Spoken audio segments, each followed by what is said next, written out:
This is Wild on 7th, your favorite Wild podcast. Did you guys see this? This is unbelievable. What is that all about, Kinger? Get in here for the real thing. Like, let's get weird. Maybe I blacked out trying to figure out what was going on. Doubt, worry, fear, because that's what we're breaking the mold on here. Welcome to Wild on 7th, presented by Pilot Games. We're here until it's here. All right, welcome back to Wild on 7th, your favorite Wild podcast, presented by Pilot Games. Again, when you're out enjoying your libations, perhaps on the new year, where I ran into you, Kinger. That's right. We had a tablet on the table playing some of Pilot Games' featured games. Did you win? Trying to win a little. No, we didn't. We won some, but lost more than we won. That's all right. That happens. You only tell people about the wins. But it felt good to lose because when you play their games, your community wins. We basically helped little kids in their youth sports. It was like putting something in the church basket, basically. Yeah, but more often than not, we do win that. Pilot Games, yes, again, so thank you for that. Kinger, we might have to go back down and reestablish the purpose of the podcast because I see you're in purple today.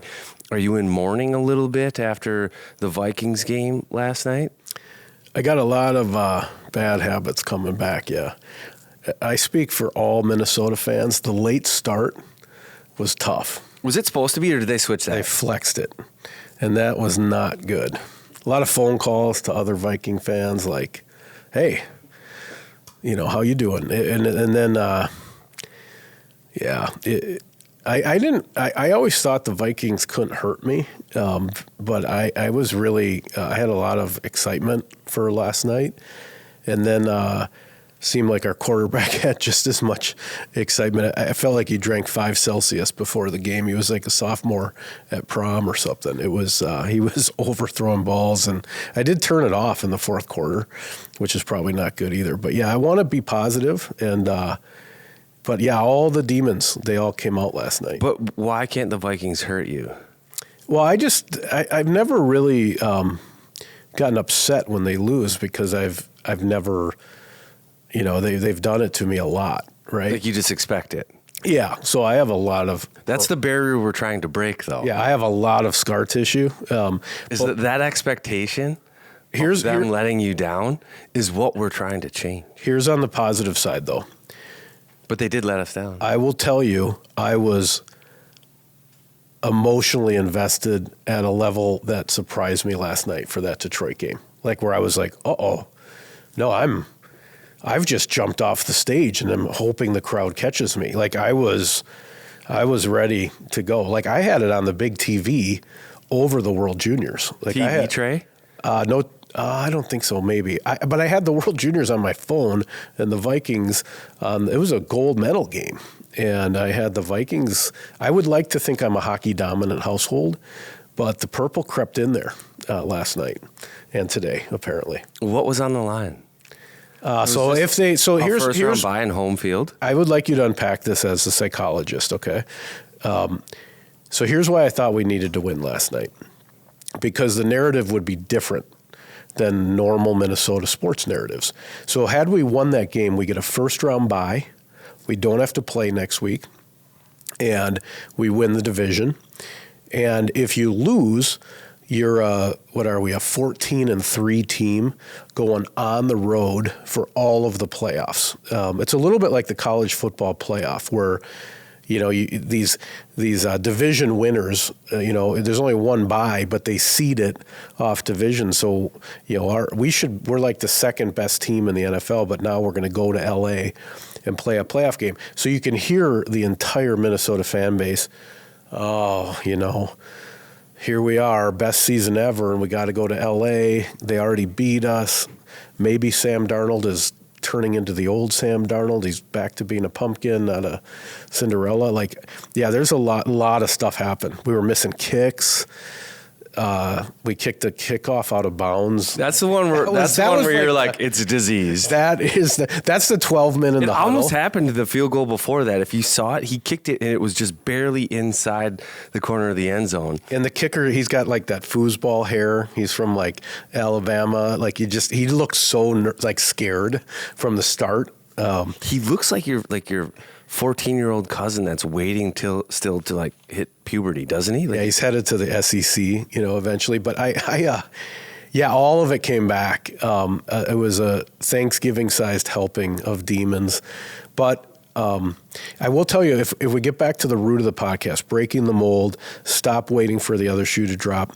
This Kevin O'Connell, I know this isn't a Vikings podcast, but I think people are processing this. well, we do have to talk about this, but we'll keep going. So KOC is like the most positive guy in the world. He's like Ted Lasso. And there was an article in the paper. By the way, getting the newspaper is awesome. Only get it on Sunday. But they said at the start of the year, everyone was writing him off. Darnold's like this, pulled him out of the trash heap. J.J. McCarthy got hurt. And his speech was, let's just go 1-0. Let's just go 1-0. That's all. It was like, well, let's go 1-0. Let's win the first game. And that's what it turned into for 14 wins. One of the running backs said it was, no one believed in us. This team was forged in the dark. I mean, that's some good stuff, right? Forged in the dark. So I think KOC doesn't buy into the Minnesota sports fan BS at all. I mean, he's missing the Ted Lasso mustache, but he has the rest of it. I think for us, like Wild fans too, we need help in the marketplace I think there's competition. Like if there's going to be the next big sports trophy, I think hockey people want it to be the Stanley Cup. Yeah, absolutely. More so than the Lombardi Trophy, or I don't even know what basketball's trophy is called. Well, I think I do think a Viking Super Bowl would, like, there would be cars on fire in every, like, people would lose their minds. It's a Viking state. I mean, in terms of like mass, like football reigns supreme over all sports. Just NFL, yeah. But like as the state of hockey, the one that's more frustrating to me is that like all these other cities have won Stanley Cups and we haven't. I completely agree. I would like us to be first. But I think the marketplace needs the other sports, like the Wild, like needed the to Vikings help turn it to win that game. Yeah, turn it. Yeah, to turn like the Timberwolves last year. And it happens because it happened in Boston. Like it was the Red Sox that broke the curse, and then all of a sudden it's the Patriots that are good, and the Bruins are great again. You're absolutely right. You go down to Tampa, and it's the Rays that break it. Tampa Bay. Yeah, all of a sudden now the Buccaneers start to win. Look at Colorado. They did it with the Nuggets. They did it with the Avs. Once it gets into the Kool-Aid, Minnesota becomes Winnesota. Once you get past critical mass, and we're close. I think Minnesota is close. We got some stuff simmering in the crock pot. But I feel like where we're at right now, you had the Timberwolves last year in the West Final. The Wild are on the way up. They're third in the West right now, or third in the NHL, second in the West. I don't know what it is, but they're good right now. The Vikings 14-3. Great season. Somebody needs to take the next step now, because the Timberwolves are going the wrong direction. The Vikings, at a critical moment, feel like they might be going in the wrong direction. Like somebody needs to take that next step, and I think the Wild would have benefited if the Vikings win that game yesterday, because the fan base starts to buy in a little bit more. Yeah, 2 weeks off, get healthy. I mean, it would have been great. Now it's a rugged road. It can still happen, but. Yeah, stay positive. The voices in the head, I would say, were largely turned off for the football season. I expected us to win games. I would roll over to the White Bear Bar, like, we're going to beat the Packers. Yeah, I think we'll win. I said I thought we'd win last night. And then when you get that little trickle, when you see Darnold throw 10 passes over guys' heads, and you're like, uh-oh. You see the kicker's face for a second and go, huh? Yeah, I got a lot of, it would take years of therapy. See, I think it's, in some ways, I think it's good that the Vikings lost. Here's why. Let's say you're in a tournament, you have round robin, you lose a game. It happens in the World Juniors. It could have happened to Canada. And that's your moment. You're like, okay, we've got to get back to work. You got to play them again. Now, instead of being fat and happy. Got their full attention. Yes. So you're going to have to win games and hard games no matter what. Now you're just sharpened a little bit. You're hardened a little bit, where Detroit might be going into their bye week, and who knows, but psychologically, I don't mind losing the last game if it means something before you have to get into the playoffs. So we'll see that. But this is a Wild podcast. How are you feeling about the Wild right now? Awesome. The biggest fear I had was this nagging idea that we beat all the bad teams. And we're 500 against the good teams or whatever. But, I mean, what a great week. Took it to the Caps. absolutely dominated the Canes to the point where, like, I mean, Rod Brindamore might have just thrown that tape away, like broke it, like thrown it against the wall. I mean, they're playing good hockey. They're hot, and they're doing it without some key pieces. They keep saying that, and I think that inside that room they'd like that to die a little bit. But yeah, it's still a talker that they're doing it without Kirill. I do think that the game has changed a little bit without him. What do you mean by that? There's been more buy-in to the defensive side of the puck, I think, a little bit. Well, that Carolina game was smothering. That was a Monet painting. I mean, so this team is like Penn State in college. They just fire pucks at the net. If you can see the goalie shoot, that's the Brindamore way. And we just smothered them. I mean, that was a perfect, that was a wonderful hockey game. Yeah, I mean, you look at it, they have like the 6th best power play, I think the league's best penalty kill. They have the best shot differential, most shots for. And what did the Wild do? They went and got a power play goal against the league's best PK. They shut down the 6th best power play, and I can't remember the attempts they kept them to, but it was low. Would they have 20 total shots? Yeah, it was a weighted blanket. And it wasn't like it was a block party. Carolina couldn't get anything going. No, they made a fast team look slow, which is hard to do. Good for them. What stands out to me there, and to reinforce your statement there, I think inside the room too, and John Hines wanted to make a statement that said, all right, we can beat some of the league's best. Washington, yes. Carolina, yes. And he circled these, and he wanted them. Mm-hmm. You look at the minutes played by Faber, Brodin, and some of these guys, they go into Washington, Faber played, and this is an overtime game, 31 and a half minutes. Brodin set a season high 27. What do they do 2 nights later in Carolina? They play more than they did without overtime. They were out there for half the game. Now Brodin was 28 in some minutes. Without saying it, Hines said to his group, I want to win these games. I want to prove that we can. Yeah, and it's funny, I do the prize picks, the betting, and they usually have Faber in there for 25 minutes a game. They've just stopped putting him in there because you're absolutely right. They're like, we need to win these games. How do we do it? Well, those guys are going to be on the ice a ton. And they're going to have another shot this week.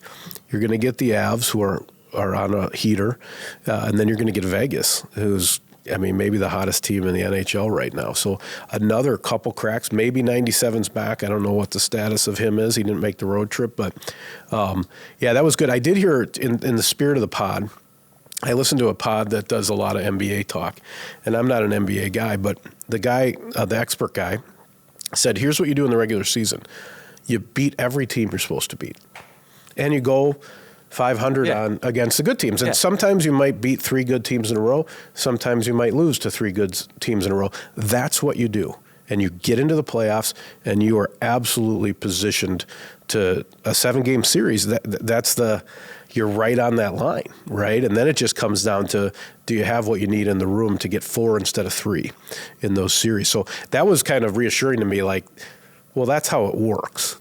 If you're consistently beating the teams you should, and even if you're going 500 against the really strong teams, that's a great team. I think in the Wild's case, what was concerning about them against good teams is that different style of play, and things would change. Yeah, it was like not the same team. Jekyll and Hyde, right? Where they would be all of a sudden giving up an extra goal a game, which is, in some ways is understandable. You're playing a better team, but they would score a goal less per game, which again might be somewhat understandable, but you can't have both, so they'd start chasing things, and then the special teams wouldn't be there. But that's what was frightening about them against good teams. But again, this weekend, they just kind of went out and said, to heck with all that stuff, and played good hockey. But I do just have a thought to play devil's advocate. You're chasing some of these games, and you're playing Faber, Brodin, 30 minutes. Yep.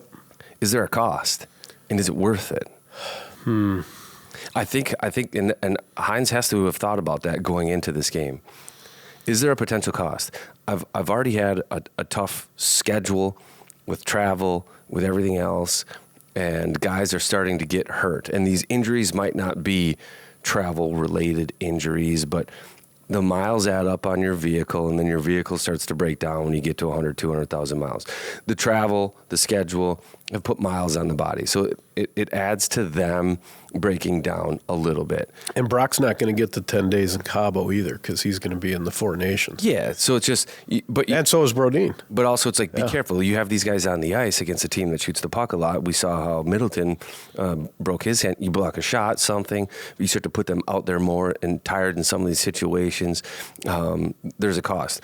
It didn't catch up with them right there, but it's how long is that sustainable for? I think I'd like to see the minutes for those guys start to come back down to earth a little bit while Middleton and these other guys are out Spurgeon. I don't know if you want to roll those guys that hard. That's where you almost have to just bite it and say, all right, let's play. We'll see what happens, but it might be fool's gold to chase these wins right now because it might actually cost us wins down the road when they matter more. So a little bit of game management. Yeah, I don't Load know that management. that's the case, but there's risk to playing those guys that much. I do like that he wanted to prove to the team, hey, you can beat these clubs. And it doesn't matter who's in the lineup. You guys can. But we've got to play these guys this way. Yeah. You're saying now maybe take the foot off the gas a little bit. You proved it. Yeah. You know. No, and he did. I mean, that was a stretch of wonderful hockey. Hopefully Jake's coming back soon. I saw him skating. I know this is not the Bosch Law injury report yet, but he looked great. Throw it to it. Yeah, Bosch Law injury What a pro. report. You probably know a little more than I do, but I did see Jake on the ice last week. I totally forgot that he hurt his hand, though. So I was like, oh, he's almost back. He's skating great, but it's obviously upper body, as the hockey folks would say. But he did look like he was moving real good and breaking a sweat and getting back. So I think having him back really helps that Brodeen Faber situation because he will eat minutes, and that'll be good. Do you know anything more on 97 or Lauko? No. I think Lauko aggravated the injury he had before. I think that was soft tissue. Who knows with that one? Those take time. Spurgeon, I think they got good news. I think it could have been worse than what it was. What they say about him, it's still probably week to week. Yeah, it sounded like 3 to 4 weeks is kind of what I was reading through the lines. That was a tough play, that Nashville. I don't know. It'd be interesting to see that game if he's in the lineup. January 18. Yeah, the way he was chewing his mouth guard leaving the ice after that double slew foot, it didn't look like the sort of thing that wouldn't be and that's remembered. The kind of play that...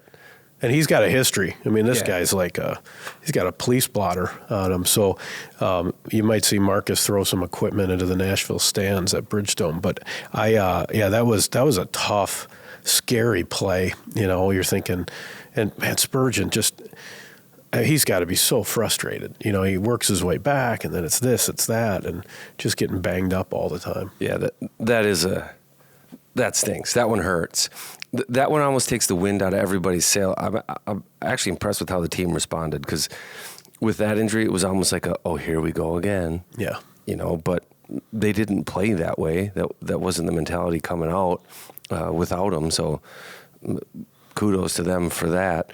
But the other guy on the Bosch Law injury report we should talk about, Kirill Kaprizov. Don't know about him either. I think we'll probably get an update today. They had, we're recording this Monday. Sunday, they had the day off. They got the game tomorrow against St. Louis. But, yeah, it sounds like he hasn't been skating a lot. Or... I haven't seen him since it happened. Nobody.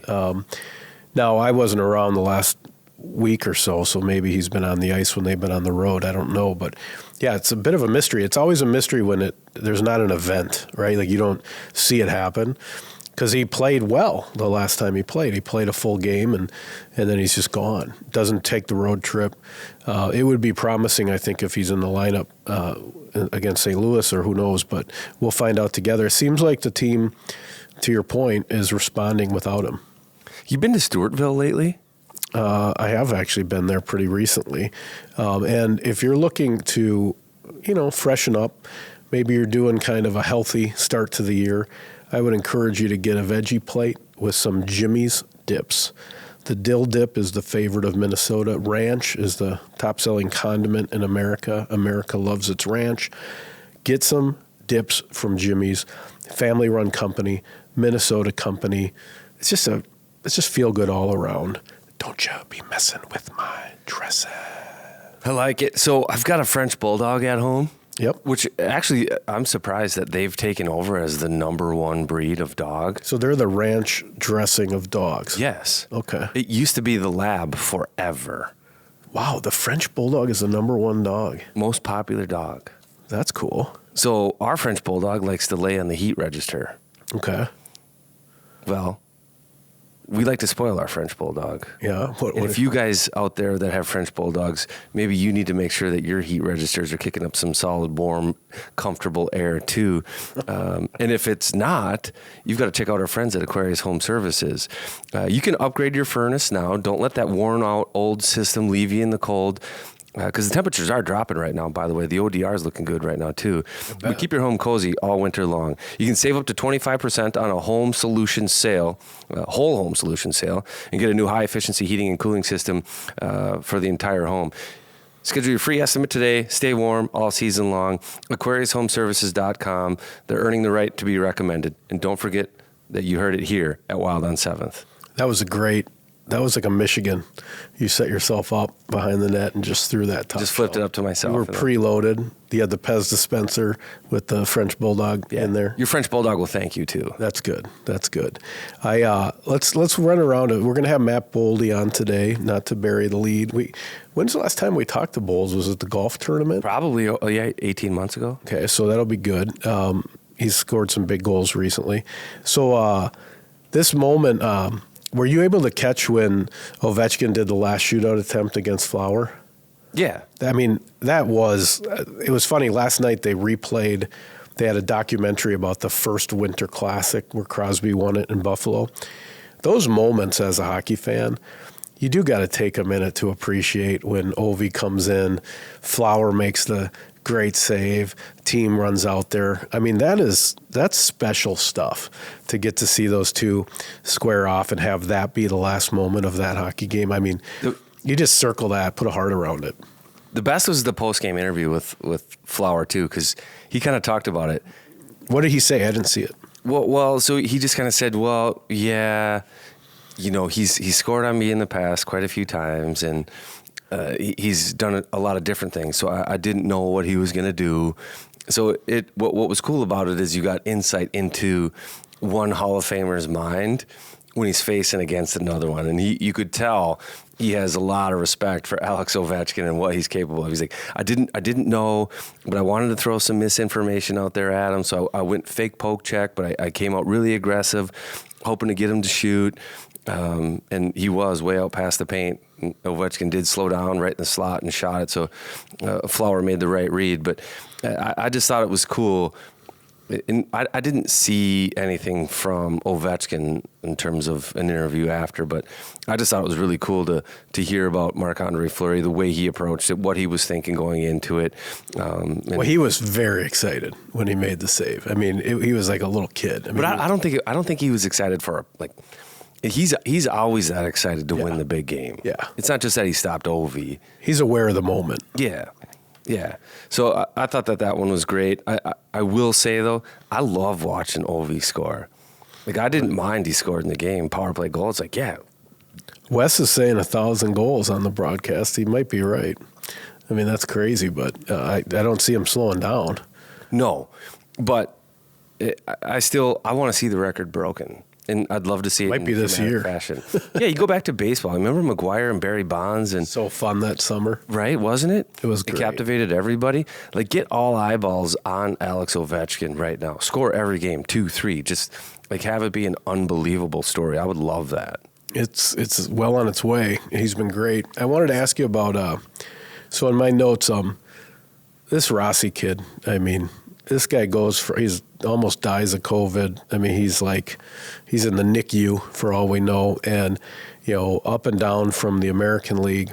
Now he's 15 goals, 22 assists, 37 points, plus 15. Baby Eriksson-Ek.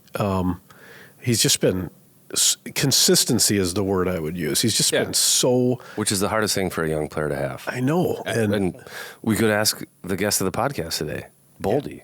Yeah, because he's more streaky. Yeah. If he gets going, look out. But then there might be a quiet phase. There might be some desert. Boldy has more potential, but he doesn't have the consistency.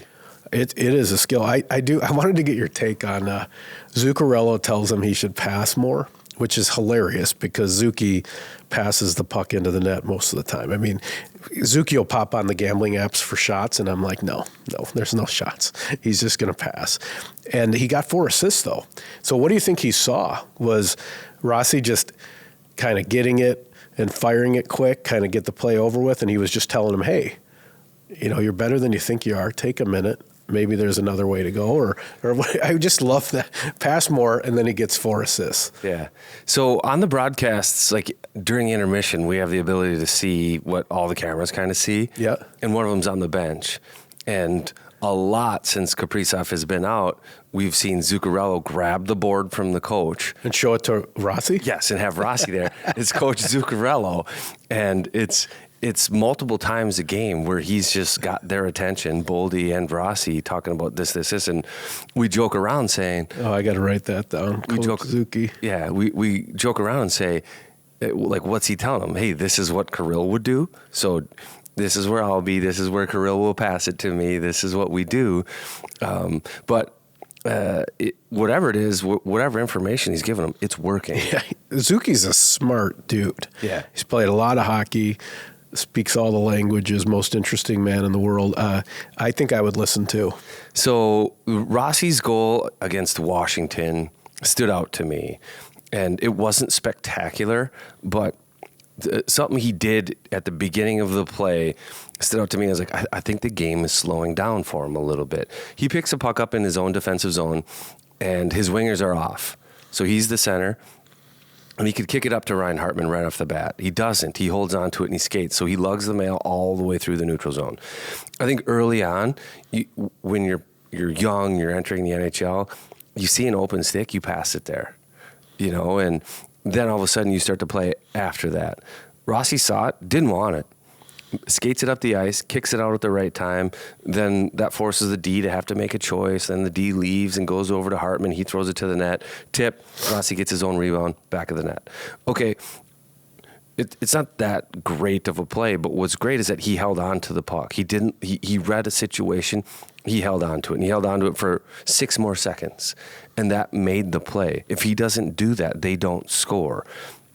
And I think it's just an illustration that the game is slowing down for him. Now we're starting to see, I think, what scouts and what Judd Brackett saw in Marco Rossi when he was in junior and different times of his development, that he's a smart player. He's not just a guy that's going to put in a bunch of work in the summer and he's going to come out and be a robot and play a certain way. But Rossi's... He's smart. He's developing. The game's slowing down. He's learned from Eriksson Ek how to play the middle of the ice, how to go to the net, how to get an ugly goal. He's learning from Matt Zuccarello how to move the puck, when to move the puck, how to be deceptive, where to leave it in space. His game is really well-rounded right now. And I also like going back. I've talked about this a little on the broadcast. I think we got to give it a minute here. Is Hines has this unbelievable ability to know who's going in a game. Yeah. He's like a DJ. And in the game script, and then switch. But not just switch a player, switch the right player with purpose to get something. He's got a good feel. He's got a great feel for it. But Rossi's now becoming part of the feel. He's becoming one of the pieces to be trusted. That he's moving around too. Like, I've got to put him on a different line. I've got to get Rossi with somebody else. I've got to, where when Kirill was healthy, he could just move Kirill around, and that changes everything. That sparks a couple of things.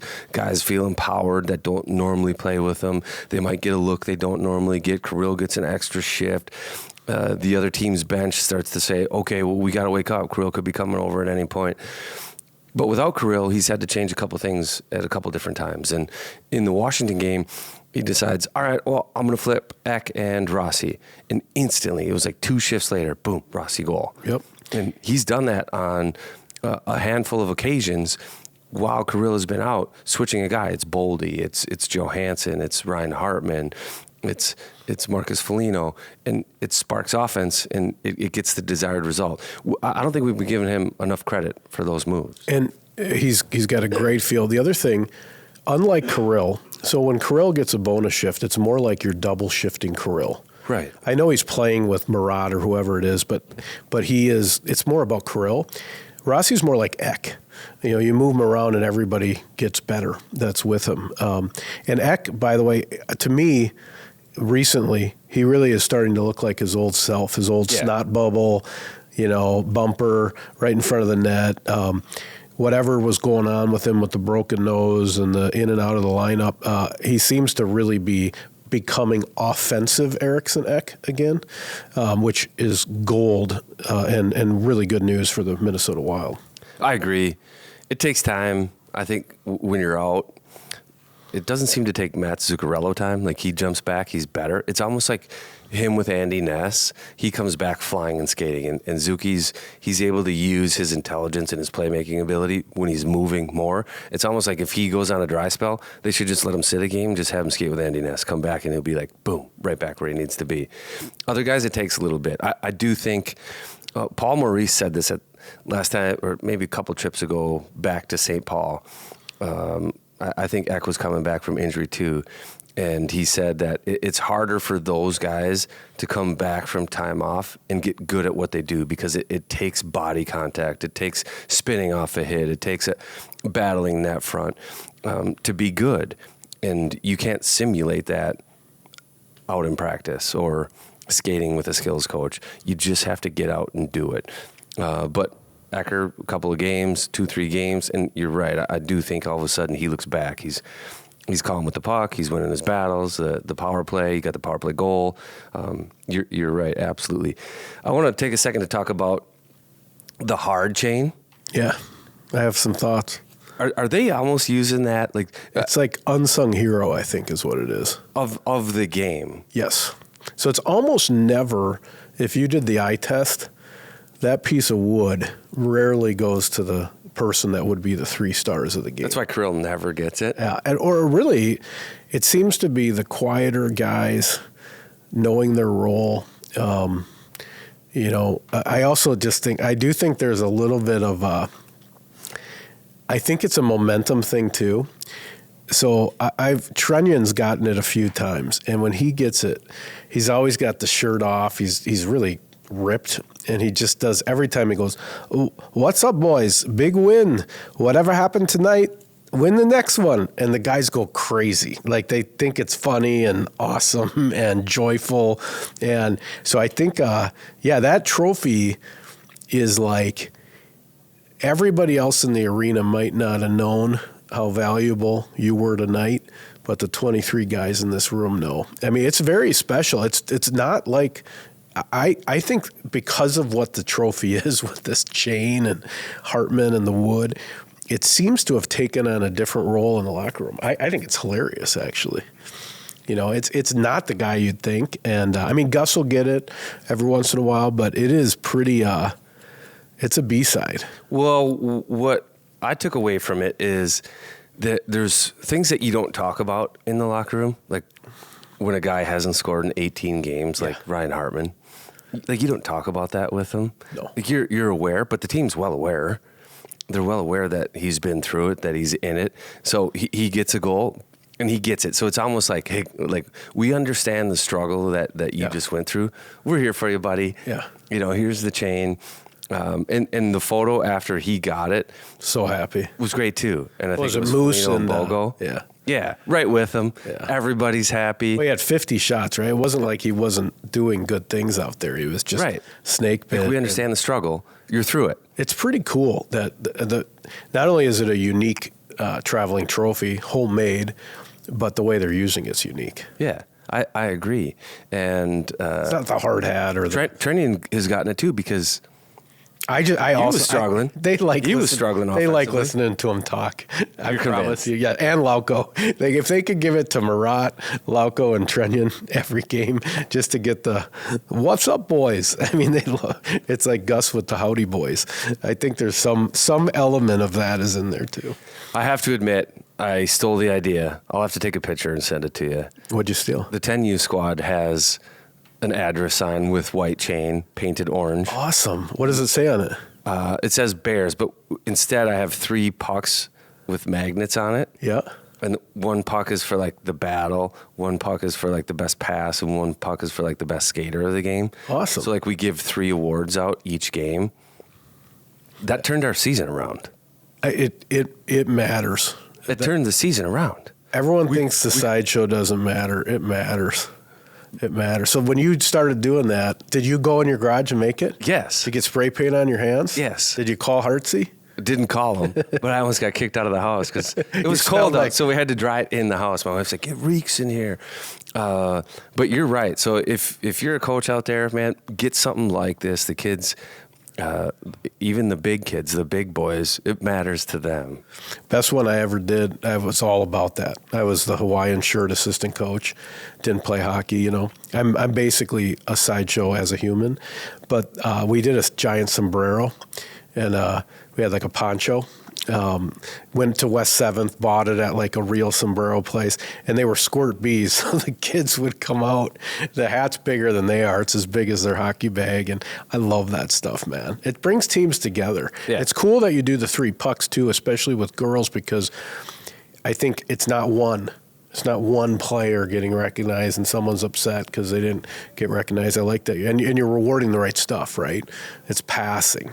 It's hard work. It's skating. It's not scoring the goal or whatever. I mean, that's great. It's a good teaching tool. The kids do like to be rewarded. They like to be rewarded with treats and holiday candy and stuff like that too. If I was going to go get some of that stuff to reward my club, maybe Hawaiian Punch on Hawaiian Coach Shirt Day, where would I get that? Like a Tahitian treat? Yeah. Well, I mean, that's a great question, Ryan. I think since you live in the Twin Cities here, I would probably go to Cub because there's a lot of them around here. It's kind of our own place. It's like, you know, Caribou Coffee. Like if someone's from out of state and comes home, they might just want to go into a Cub just to feel like they're home. But they could also pick up all the stuff you need for your hockey games. You could get the treat for afterwards. You could get Tahitian treat. You could get kombucha. You could get the Busch Lights for the parking lot. You can do the parking lot beers. A lot of them have the wine and spirits attached. They will deliver. There's always good value at Cub. That's what they're known for. They're also known for taking part in the community. They sponsor us, PJ Fleck. They're on the Homer Hanky for the Twins. They care about sports. They care about you. That is Cub. I got an out-of-town tourney. Maybe I should load up at Cub before we go. Not a bad idea. That's what I'm going to do. I'm going to try to set you up. So when you were constructing the trophy in your garage, did you take any wisdom from others? I realized that I was really, Out of your depth. Yes. And there are other That people that are as probably... much as I might say, I'm handy, I can handle this. There's other people that are experts. Yeah, I can't. Well, our friends at Wild Construction, Okay. they do specialize in roofs, and though it has been, for the most part, a precipitation-free winter, which I don't mind. Do you? No, I'm fine with it. I just Yeah. need sun. I need the sun out. Okay. I don't care if it's 20 below. As long as the sun's out, I feel good. So there's no ice damming or snow up on the roof. Theoretically, they could get up there. Doesn't make sense.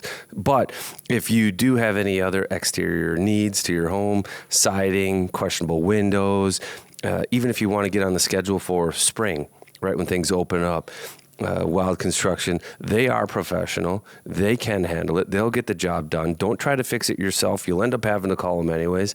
Wildconstruction.com. Check them out. They'll make it happen. Really good job. Thanks, buddy. I feel like It's 2025, dude. New Year's resolution. Nail the ads. Have we done it? yeah, I'd say so. I want to talk one more thing before we throw this to Boldy. At least one more thing. I got one, too. Trennan? Might be the same. Trennan and Foligno are starting to look Like I a shouldn't pair, say like a starting. playoff pair. I shouldn't say starting. It's been a week or two.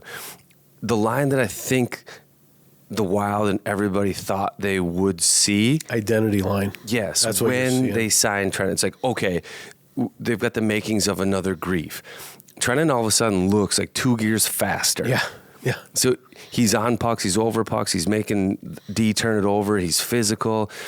He's got 2 shorties on the year. That shorty goal he scored, by the way, beautiful. Patience. Like, I know, it was unbelievable. Yeah, I would have And you can rifled tell- that right into the pad. You can tell he's feeling better about what he's bringing.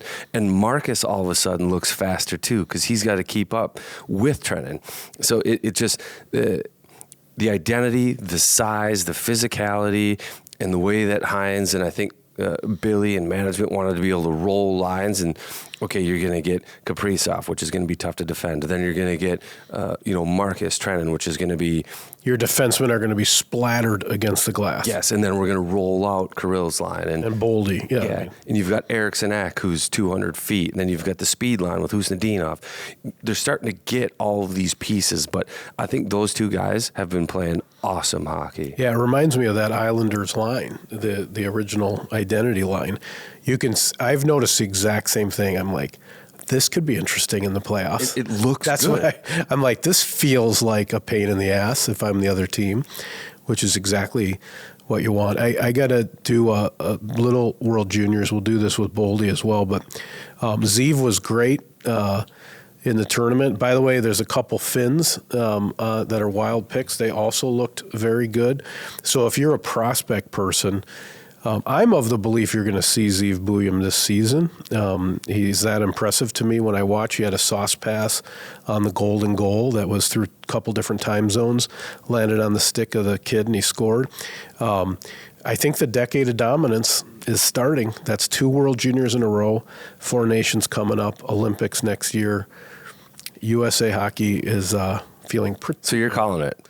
I've been. So it started when? Last year? Yeah, because this generation, Kachucks, Hughes, Matthews, they haven't really had a shot, and I think USA Hockey is going to go on a bit of a run here. So I didn't watch. I wanted to watch more of the World Junior games. The tournament, it's long, so you have to be committed.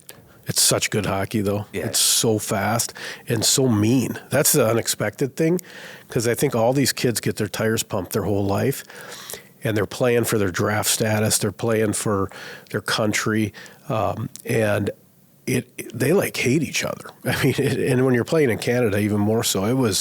It's really entertaining. It'll be very fun in St. Paul next year. But watching sparingly and a little bit from afar, it didn't look like Zeev was having a great tournament. Now, every day it looked like he'd play the most minutes of anybody, and it's his coach. So his college head coach is coaching the World Junior team, correct? That's right, and he's a great coach, Carl. Yeah. No, he was a dominant player at the tournament. Dominant. But Zeev was like an offensive guy, and I'd opened the stats, and Zeev wouldn't have factored in, despite the fact that they put up the Team USA put up 7 goals. It's like, how's it possible? He was so good. That's what I hear. It really That does. He was good. You had to watch. I'm sure Billy is smiling from ear to ear. It wasn't really about the stats in that way. So what they were doing is they got this Hudson, who's also an amazing defenseman. He's the brother of the Montreal That's right. D-man Lane Hudson. Correct, and he's a stud. H-U-T-S-O-N. So he's a stud. But so is Zeev. So it's a bit like Brodin and Faber in a way. Like at any given time, one of those guys was on the ice. But when they got to the gold medal game, I haven't actually seen this since like the Russian 5. Last night's game, the assistant coach, who's a Gopher coach, said, I'm going to put Buium and Hudson together as a D pair, and I'm only going to skate them with that top line from BC. So they were always on the ice together as a unit of 5. And they had no answer for it. It was like, they have depth. They had more depth than Finland, so they could do that. But he literally was like, I'm going to have you deal with this group of 5 a lot, and I know that I'm fine with the other guys. It was pretty cool to see because that's kind of that international style. And then 3-on-3 overtime is super weird. I mean, it feels, as more of a traditionalist, it feels weird in a gold medal game to go on a 3-on-3 overtime. Yeah. But once we got there, I was like, yeah. This is just a matter of time. Unless you make a mistake. I mean, we had the puck the whole time and ended up getting the great pass from, he had the Casetta sauce on that pass for sure. I think, I don't know, we'll see how Denver does this year. They're very good. But I would not be shocked at all if you see him in a Wild jersey.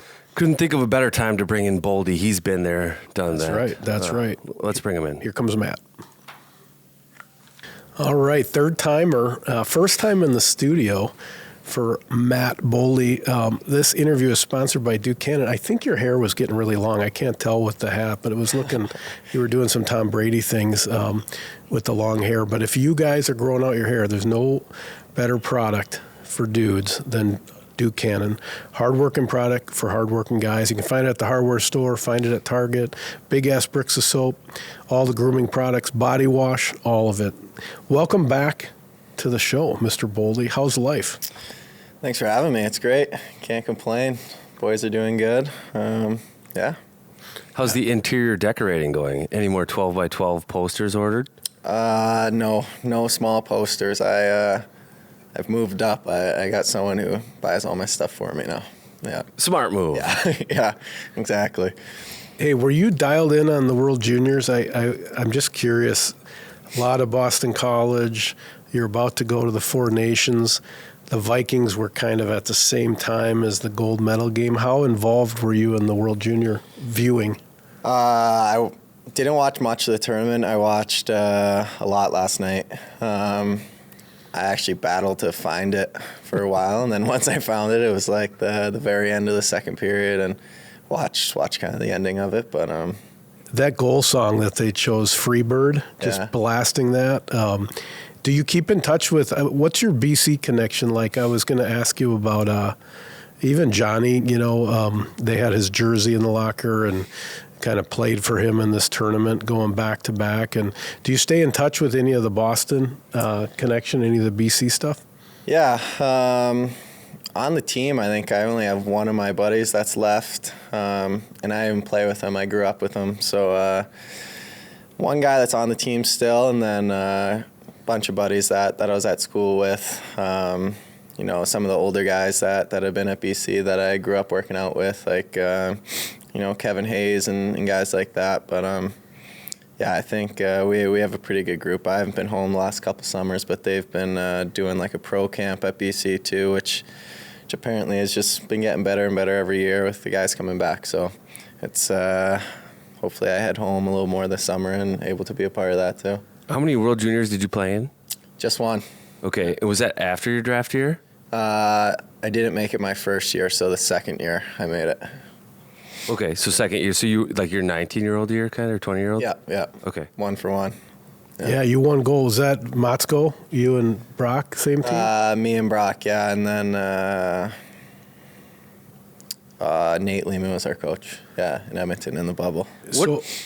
Go ahead. But I was going to say, what does winning that tournament do for a player? Like, bring us into that tournament, because I don't think Minnesotans know that tournament that well. It's pretty awesome. Yeah, but you know what I mean? Like playing the anthem, by the way, every game afterwards when you beat the other team is the most gangster thing of all time.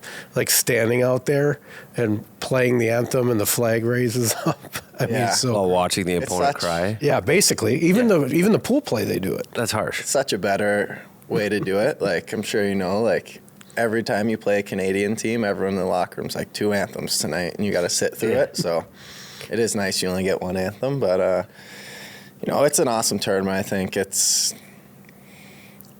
every kid grows up wanting to make that team. I think that was something that I always wanted to do, always wanted to make. I was pretty devastated the first year when I didn't make it. So, it's something special. There's nothing like it. I mean, you have U18 Worlds, but it's so different than that. Everyone watches like we don't. They play on the 26th. NHL isn't playing any games. Everyone's kind of tuned in and paying attention to it. So it's something that, like I said, that I always wanted to be a part of and was lucky enough to. I wanted to ask you mostly watched the gold medal game. So as an NHLer, they were running that group of 5 constantly with Leonard, Hagens, Perreault, and then they were putting the 2 puck-moving D, Bouillum, who's coming here, and Hudson together. Who jumped out at you watching the tournament? And 2 Finns are going to be wild players, and they also had great tournaments. Did you notice anybody when you were watching it where you're like, damn, son, that guy's got some game last night? Yeah, I think, you look at Zeev, obviously he's one to talk about here, but I don't know. You just look how much skill they have. All of them make it look so easy. As someone who thinks that they're skilled in their own, they make it look a lot easier, I feel like, than I ever did. So, I played World Championships with Ryan Leonard. I think his game is insane. Just how he's kind of a rat, but fearless. So skilled. Like you saw his little play in overtime, takes him One on three to a breakaway, and great move. Goalie made a good save, but that whole line, the whole BC line, I think is pretty special when you're able to play on a line with 3 first-rounders. It's a lot of skill, a lot of plays made, and obviously a lot of goals. What can a good tourney from a player like Bouillon do for him as a player?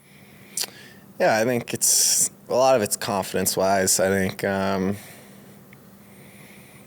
think that's the biggest thing. I think all that whole 5 that you're talking about, they kept playing together. They're all confident players that play big minutes on their team. They have the puck the whole game, and then sometimes it's hard when you go out there and everyone wants it. But yeah, I think confidence-wise for him, you're playing against the best kids from each country, so it's a little different than college where sometimes it's a little bit harder and some of the guys aren't as skilled and they're kind of running around hitting where that is a lot more skill and kind of being able to create from nothing, which you watch those guys do the whole tournament. So you talked about the World Championships already. You had a great tournament, led the tournament in points last year. What did that do for you and your confidence coming into this season? Yeah, I thought it was great. I think, I had a lot of fun going over there. I think it was different than the first time I went with just the amount of NHL guys that we had around, and sometimes being around some of the other top guys that you admire so much in the NHL and put on such a pedestal, and then being with them and learning from them and kind of comparing your game to theirs, and in your head you kind of unlock a little bit more confidence, trust in yourself and stuff like that. So I think to be around so many guys that were so good, and I mean, for me, I was lucky I played with Brock Nelson and Johnny, and those guys were so good in every way. So yeah, I think that's the biggest thing, just being able to kind of compare and match up with guys. Do you have any? I'm curious. I only know Johnny through kind of Spit and Chicklets and some of their stories, Johnny Cheeseburger and all the stuff. What was he like as a dude? I mean, you obviously knew him through Massachusetts and BC and the World Championships. What was Johnny like? I didn't know Johnny super, super well. I knew I was a lot closer with like Kevin Hayes because I grew up working out with him, and he was always someone that kind of took me under his wing and looked out for me. So that was World Championships was really the first time where I was really with Johnny. We had met in like passing and stuff, but you couldn't find someone to say a bad thing about him, whether it was hockey-wise as a human being, whether it was him as a dad or him as a teammate or him as the guy who's out making everyone laugh and having a good time. We just kind of fit in with everyone, lighthearted, and obviously when we went on the ice, it was something special. Where was the World Championships last year? We were in Czech. We were like not Prague, outside of Prague. We were not in Prague. We were like, but half the tournament was in Prague. Yeah, one of the pools was in Prague. Yeah, but we weren't there. We were there for like one day, and then we lost and left. What'd you take away from there? You guys do anything off the ice that was fun? We were in a small, tiny town. Any Czech Pilsners? Yeah, I've heard it's super fun. Like the world, I've heard the World Championship. Well, Lauko likes those Czech Pilsners too, though. Yeah, if you want to have a good time, go to that tournament. Yeah, we had fun. We had a good group of guys. It's spread out. It's like 24 days or 25 days or something like that. It's long. And guys fly in that get bounced from the playoff. They just get added. Exactly, yeah. So it's, we had a great group of guys that wanted to hang out, wanted to be with each other. So obviously that makes a difference. But, it was a blast. And, we had a good team. Unfortunately, it didn't all come together. So fast forward to the Four Nations, you make the roster. How'd you find out? Billy call you? Yeah, I got a call from Billy, and you know how Billy is. It was pretty straightforward. It was straightforward because sometimes he could fleece you. Yeah. No, you hear the stories where it's like a bait and switch, but so no, he was pretty straightforward.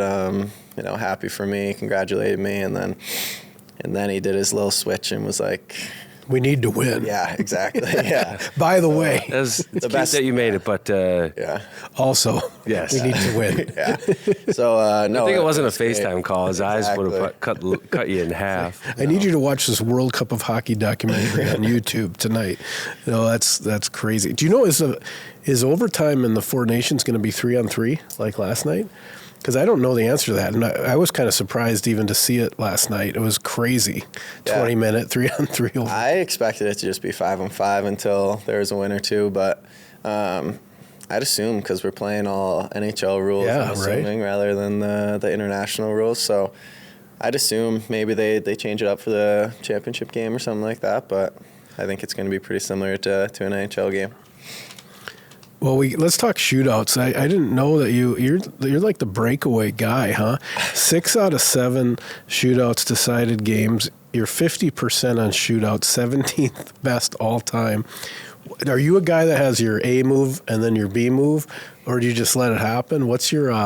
You had a nice one the other night with a great pass to you, but what's the? That was a what's your breakaway, shootout story?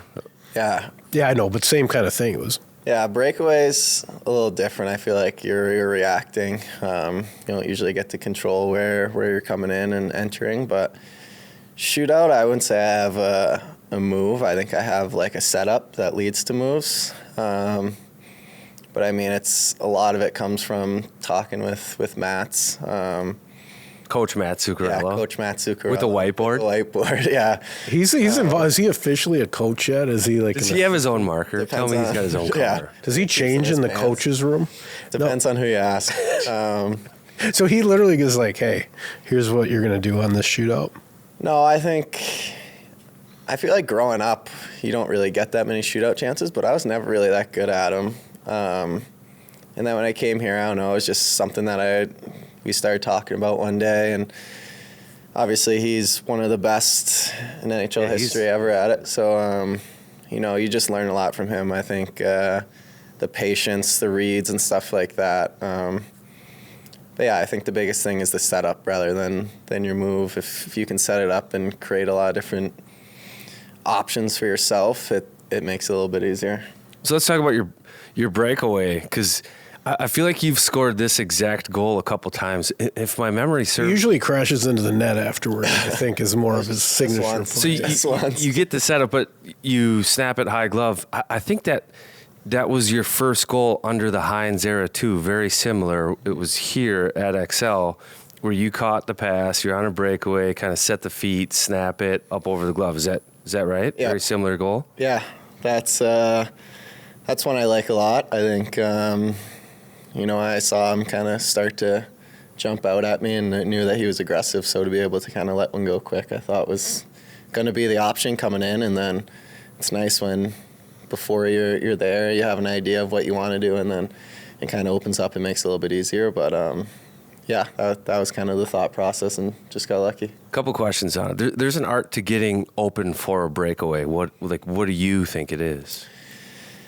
Oh, I don't know.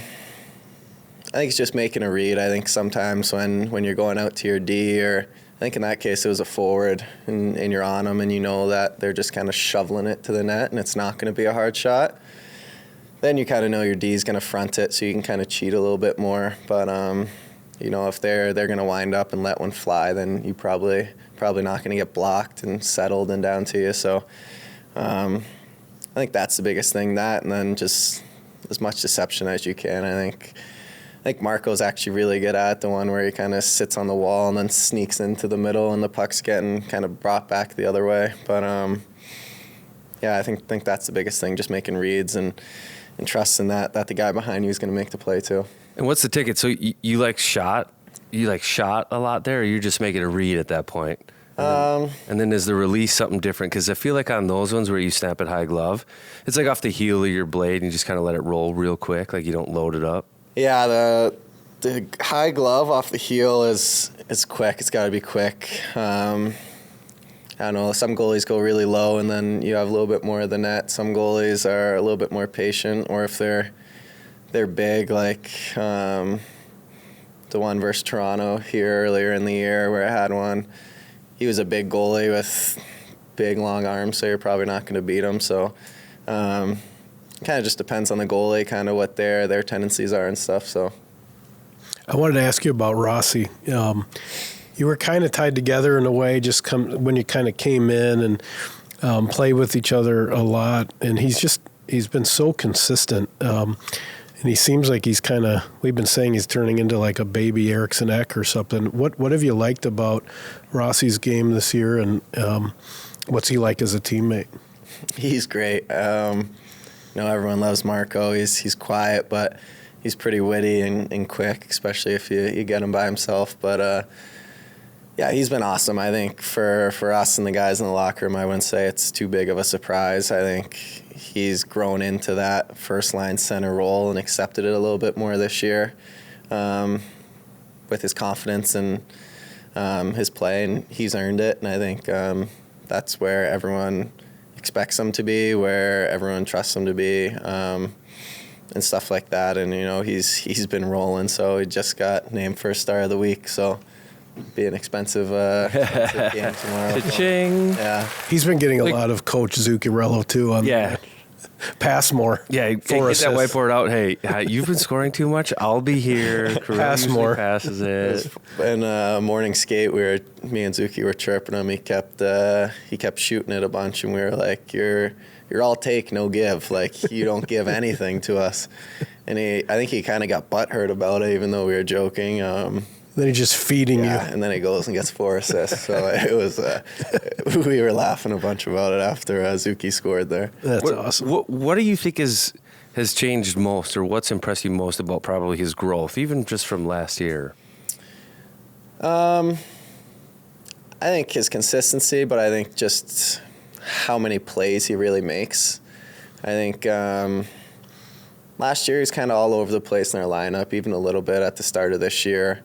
That can be hard when you go from being a first-line center. He's really good at it. I think he can play anywhere in the lineup, which is a strength of him and speaks a lot to his game. But if you're going first-line center one night and then you're supposed to make all these plays and produce, and then you're playing a third-line center where you're supposed to shut down another line and play big minutes and control pucks and make the right plays and stuff like that, it can be hard. So I think that consistency of him kind of being up there and being our guy has been good for him. But he makes so many plays that I think don't really get noticed, whether it's, even that play to Zuki, it seems like a simple pass, but if he fires that at Zuki, it's a hard one-timer. He kind of just lays it in there nice and soft for him on a tee. He just does the little things so well. And he's a sneaky goal scorer, too. I don't think he gets as much credit for how good of a shot he has and stuff like that, too. And obviously these last few games, you've seen it. Does he have a good shot, or does he have good placement for his shot? Because his shot doesn't scare you with velocity, but all of a sudden it'll be in the net. And you're like, how'd that go in? He's got 15 of them. Yeah. Well, he gets a lot of like Ecker goals, but he can beat the goalie straight up too. It's not like he only scores garbage, but he doesn't beat you with velocity. It's like almost like placement and deception. Yeah. He's got a weird little curve too, so I think it kind of comes off a little weird. But yeah, you're right. He knows where to score, which is sometimes the more important part. It doesn't matter how hard you shoot it, but. He finds a spot, but he gets his little Ecky goals too. He's not afraid to get in there and get under guys' skin and stuff. And I think I've seen it the more I play with him. Just, he's a little rat.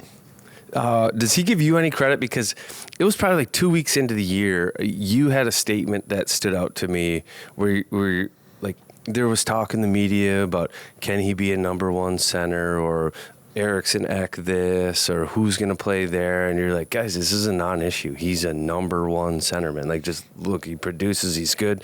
We like playing with him. He's a number one center. And from that moment on, I think he hasn't looked back. Yeah, it's the truth. There's nothing really more to it. I should bring that up to him, and you got to take credit for it. Seriously. Remember this? You big brothered him. Yeah, I think is what they call it. I don't know. I don't even remember that. I think that kind of speaks to that point even more. It's like if you're a first line centerman and you're putting up 60 to 70, 80 points a year, that's an unreal year. This league is hard, especially as a center. especially for the amount of points he had last year. He didn't play on our first power play. Like, the power play is where you can really rack up points, and you see those guys that get way up there. But you know, he's on the score sheet every night, every other night. It doesn't matter. He doesn't really go a long period without finding a way on it. So yeah, he's been great. How did you celebrate your Four Nations bid, I suppose, at the Cheesecake Factory? So these guys find out they're... You went to the Cheesecake Factory? Yeah, it's a good spot. Okay, big menu. What's the order? So let's celebrate making the Four Nations team. Where are we going to go? Cheesecake Factory. They had a 7-minute meal. I don't know how they did it. It was... You can't even look through that menu in 7 minutes. No, it was amazing. Scouted. Yeah, did you? Oh, you went the online? menu? How did you do this? Because that menu's a novel. Yeah. We're in there. We're looking at the menu. By the time we ordered, these guys were gone, and they Yeah. came You in. called ahead? We You were like, came- calamari, this, that. No, we came from somewhere, and we had gotten to Anaheim kind of late. And me and Brock were like, Cheesecake Factory's right next to the Yeah, hotel. you can walk to it. Yeah, we were like, let's just go get something quick. And we pre-scouted the menu on the bus ride to the hotel, went up, good. changed, Put in the work. went in right to the bar area. These guys were sitting down. We ordered as soon as she came over to the table, the entire meal, salad and some chicken and pasta, and then she was quick. Yeah, hats off to her. No cheesecake? What was the order though? Because an order at Cheesecake Factory says something about you. Because you could have. Yeah, what did you guys get? What did you get and what did Fapes get? We got Caesar salad and then the crusted chicken romano, which is like chicken parm basically with a light sauce. It was great. Stay light. Yeah. Next game, you Really guys good. played pretty well, so it was the right order. Exactly. Yeah. I mean, it's a good place. Sparkling water or still? Still. I think I had a Coke too. Yeah. Coca-Cola, just to celebrate. Yeah. Exactly. Treat That's an myself. American choice. Yeah. But even you were the one that we got in there, and you're like, "This is sneaky, a good spot." Yeah. It's like, yeah, no one respects it. It's a good spot. Mad love for the Cheesecake Factory. It is good. Yeah. Should we do a fan question? Pep's original Draft House fan question? Yeah. Fresh takes, fresh from the fans. There's 5 of these questions, but I think this is kind of relevant. Did you have a vacation plan before you were picked for Four Nations? Usually, I don't really do much of the planning. We usually do it with a group of guys. Like last year, I think there was 9 or 10 of us, and everyone's wives or girlfriends and stuff. So I'm in the back burner of plans. I just jump on and go hang out with everyone. So these are fan questions, but Pick your favorite on there. yeah, so I like this exercise with guys that are done playing. Like, close your eyes, think about your NHL career. What jersey are you wearing? He's only worn one. Yeah. So it's the Wild. And then what play stands out in your mind? Well, I hope I'm still wearing the Wild jersey. Like my favorite play ever that I've made. Yeah, you got a little 15-second clip in your brain of plaque. like, this was it. Like a big goal or something. Like, what was your favorite moment of your days here so far? Favorite goal was probably my first year versus Detroit. My first goal when I had my first hat trick. Just kind of came in, got the puck a little behind me, and ended up like skating backwards into the D and just kind of faked backhand and then turned forehand and went bar down. I don't know. I just thought that was kind of a cool goal, but I don't know. I think there's a lot of plays. That's a tough question. Yeah. Well, when you have as many good plays as you do, it That's gets right. harder. Yeah, we're gonna it's not need- as hard for a guy like me. He's going to need 2 hours. Hey, why is this team so good on the road? Are you guys just like, it's the Yellowstone bunkhouse, you're at the steakhouses, everybody likes being together. What's going? Walk me. What's happening on the road? Why are you so dominant? On Cheesecake the road? Factory. Yeah, it's just Is a it- lot of is it the Cheesecake Factory? Yeah, I was It's a crusted Romano. honestly when I went a few games without a goal, I kept asking Brock if we could go back because I think that was the last time I had scored. So he kept saying no, though. I don't know. I think it's we have a close group.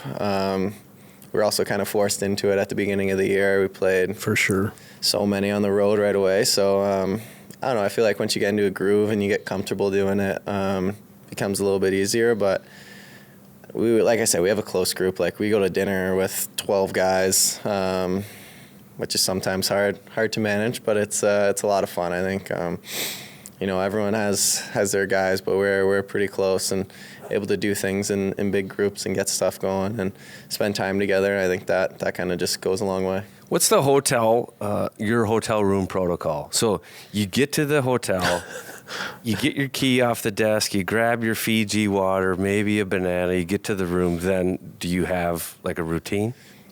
No, Drop not the really. bag, grab the remote. Yeah, I'm throw the bags, take the suit off or whatever. If I'm wearing nice clothes, get those off, and then we've been doing these early dinners, which have been great. Maybe that's a good key too to the road. So what time? Like, we've been going like 5:30. Oh, 6 that's o'clock awesome. dinner. AARP. It's been awesome. Yeah. like at a steakhouse at 5:30 or like Yeah, anywhere, steakhouse, Italian, sushi, that is wherever. Yeah. that's genius. They It's get it great. done in 7 minutes too. I'm not kidding you. These guys. Not when you get 12 of us. You get 12 of us. Then when you sit down for the 2.5-hour meal and you're home by 8, and it's nice. It's really nice. I like that. Yeah. The So- early bird special. Yeah. That's the So- key. We get to these hotels, and a lot of times, like, the sheets are tucked in super tight too. Like, do you just slide into the bed? Do you have to rip the covers off and get it loose? No, Like, I'm I a need to bad know all the wrecker. details. Yeah. You're a bad wrecker? Yeah, I can't do the tuck sheets.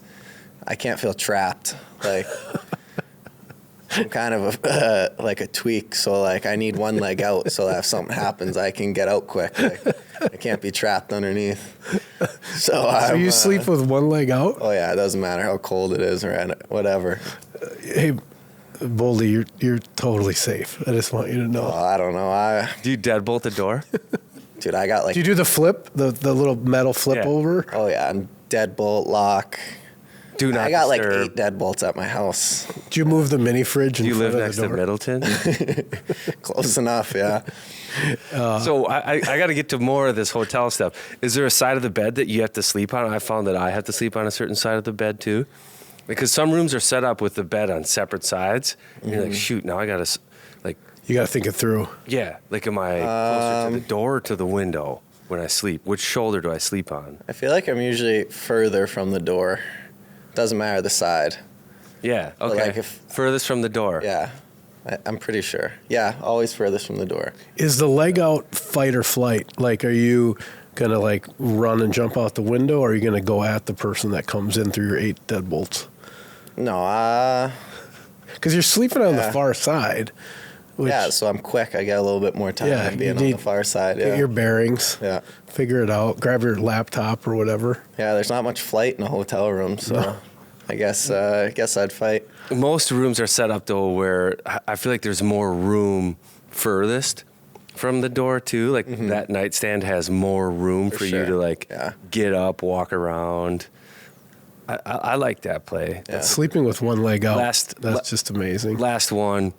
Are you one of the guys that uses a new towel every shower at the hotel? Oh, yeah. Or do you hang the towel back up and save the earth's resources? No, I'm new towel every time. New towel? Me too. Yeah. Sorry. There's like 3 towels there. Yeah. Yeah, it's one for each. Yeah. I'm the same. Do you unpack? No, I don't. You stay in the bag? Yeah, right out of my duffel bag. Yeah. Oh, I love unpacking. But you must have like a DOP kit that you put on like the bathroom. Yeah. I'll pull that out, throw that in the sink and stuff, but that's about it. Right out of the suitcase. Yeah, right out of the suitcase. I'm the same. I've never unpacked an hotel. and you can't ever. forget anything. Good point. Yeah. Hey, Cool. so since you guys have such a good chemistry with the group, you know, when a guy like Middleton's out, sounds like he's on his way back, but how does a guy like that stay? Is he still around the team? Like we were asking, we're like, you know, seems like a pretty valuable bunkhouse guy. He's been great on the ice too, but he's also a big personality. When someone like that's out of the lineup, are they still like in the mix, in the room, like buzzing around, eating salmon and tria, or? Yeah, most guys are. It depends on what you're dealing with and stuff, but you're seeing those guys every day still. Some guys it's nice to get a little break from, honestly. But, it's hard being hurt, obviously. But you're not with the guys as much. You're not on the road spending that type of time together or sitting in the locker room getting dressed and stuff. But like you're around, hang out, sauna, cold tub, sit in the hot tub with guys. You kind of just find a way to spend time at the rink to be with the guys and not sit in your couch as much. But yeah, guys are around. Like Midsy's been around. We've seen him a bunch. There's some guys that like can't stay away. Oh yeah, you know. Like every time I've been hurt, like I feel like I'm at the rink the entire time the guys are. Like I'm showing up at the normal time, going through all my stuff, and then I'm sitting around waiting for other guys to leave too, because you feel bad being the first one to leave, or you don't want to go home when your stuff only takes an hour and everyone else is still sitting there and stuff. But yeah, as much as I feel like that helps your recovery too, being able to find ways to hang out with the guys and stay around. You doing any golf at all? Do you go to do you have a simulator? Do you ever play during the season? Not really, no. We played in Florida and Pittsburgh early in the year. That was like our first trip, which was a lot of fun, and the game was still a little bit there. Not really, but we'll go simulators every once in a while when we have a day off and sitting at home, but no, not much, to be honest. It's pretty cold turkey. Are you a fan of golf? Like Masters, you hear the piano, and I really enjoyed this PNC with Tiger and his kid. And I mean, are you watching any of that stuff too? Is that like you're getting the gin and tonics out for Masters weekend, or not really? I watch like the big ones, but I'll watch like Sunday. Like I don't really like watching sports, honestly. I don't know why. I think it's the announcers. Sorry, cards.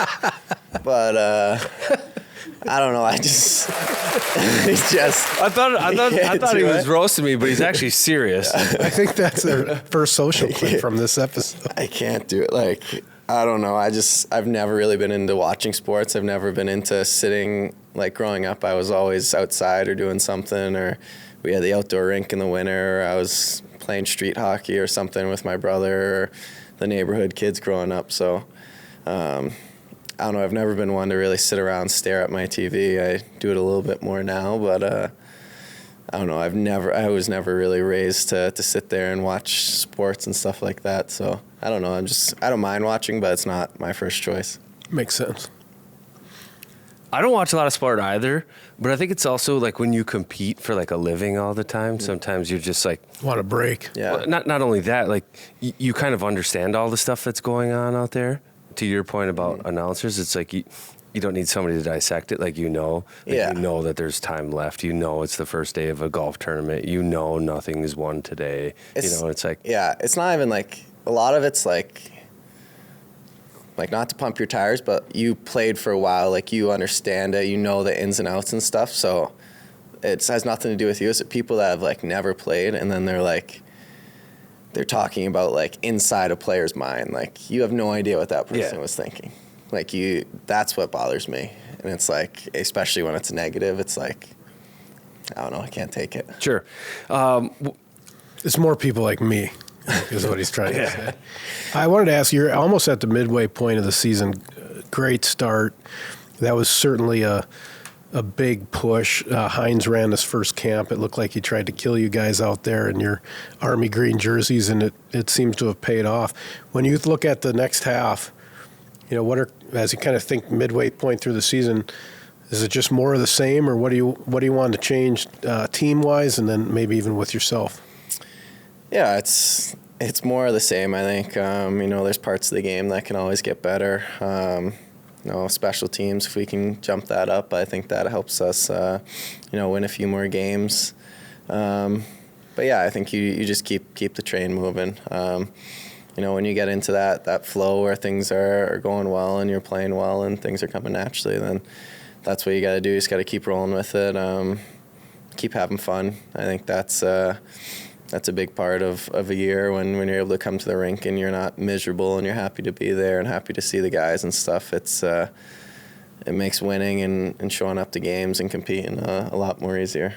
You like left wing or right wing more? Because you were with Eck, you play the right. Then with Rossi, you play the left. Yeah, I like right a little bit more, but it doesn't really matter. You don't notice much other than maybe entering the ozone. Like, is that the only time Yeah, I don't know. I feel like I'm always everywhere anyway, so it's I don't know. I feel like me and Zuki both being lefties, we usually, whoever's closest to that side just plays that side. So I feel like most of the time I'm playing half and half. But, you know, just kind of wherever you are, you go.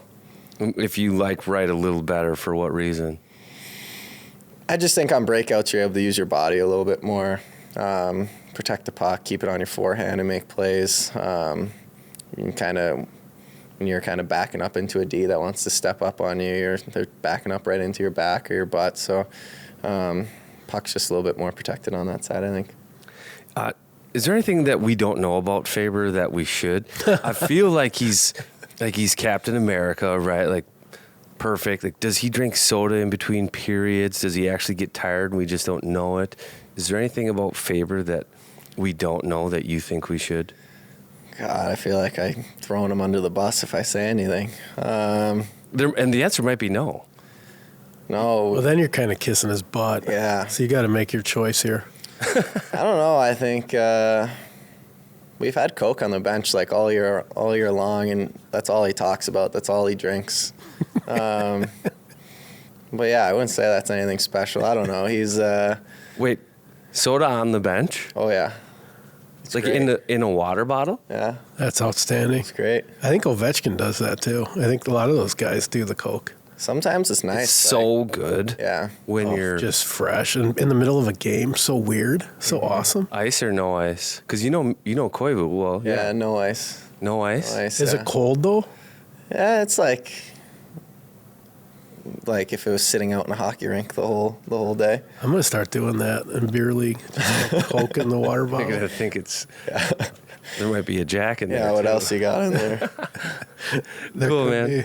But I don't know. Yeah, Fabes is good. He's one of my good buddies, but you know he's got his flaws too. But I'll keep him in wraps. Have you got the hard trophy yet? No, not yet. What? Yeah, crazy. Okay, so I'm waiting, still waiting. So I think so. Trennion's got it a bunch, and I think it's just because you guys love to hear him talk. Am I right about that? Like this whole thing, like, "What's up, boys? Big win. Yeah. Do it to win tomorrow." I mean, it's outstanding. Like, Yeah, I think if you had an accent, do you think you would have won more hard trophies? I don't know.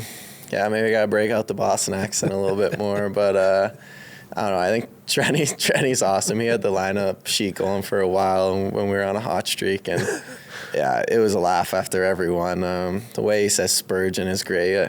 What does he say? I can't even do it. It's just like rolling the R.